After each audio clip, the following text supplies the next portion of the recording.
జర్నలిస్టులకు అందించే అక్రిడేషన్ విషయంలో అందరికీ న్యాయం చేస్తామని, సోషల్ మీడియా, యూట్యూబ్ ఛానల్ జర్నలిస్టులకు కూడా అక్రిడేషన్ అందించే విషయంలో కమిటీతో చర్చించి న్యాయం చేస్తామని గృహ నిర్మాణ మరియు పౌర సంబంధాల శాఖ మంత్రి కొలుసు పార్థసారథి హామీ ఇచ్చారు. ఏలూరు జిల్లా నూజివీడులో ఆయన మీడియా సభ్యులతో సమావేశమయ్యారు. ముఖ్యంగా జర్నలిస్టులు ఎదుర్కొంటున్న సమస్యలపై ఆయన చర్చించారు. ఈ సందర్భంగా ఆయన మాట్లాడుతూ 2014 నుంచి 2019 వరకు జర్నలిస్టులకు 22,000 అక్రిడేషన్ అప్పటి టీడీపీ ప్రభుత్వం మంజూరు చేసిందన్నారు. అయితే జగన్ ప్రభుత్వ హయాంలో వాటిని 12,000కు కుదించారని అన్నారు. కూటమి ప్రభుత్వం నిబంధనలతో కూడిన ఎక్కువ మందికి అక్రిడేషన్ కార్డులు జారీ చేసే ఉద్దేశంతో ఉన్నామన్నారు. అక్రిడేషన్స్ మంజూరు విషయంలో కొద్దిగా ఆలస్యమైనప్పటికీ జర్నలిస్టులందరికీ తగిన న్యాయం చేస్తామన్నారు.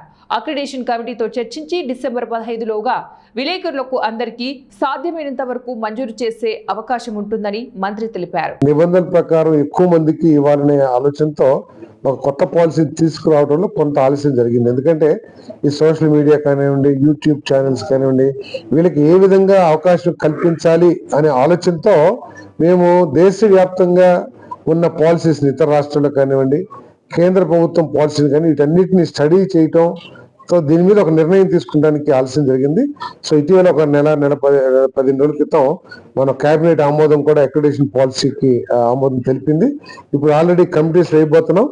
నాకు తెలిసి ఈ నెలాఖరికి కానీ వచ్చే నెల 15 కల్లా మేము అక్రిడేషన్ కార్డ్స్ జారీ చేస్తామని చెప్పేసి నేను మనవి చేస్తా ఉన్నాను.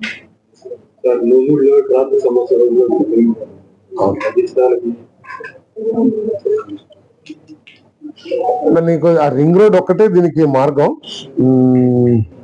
ఎక్కడన్నా పార్కింగ్ స్థలాలను కూడా మనం ఐడెంటిఫై చేసి పార్కింగ్ స్థలాలు ఏర్పాటు చేస్తే కూడా కొంత తగ్గుతుంది.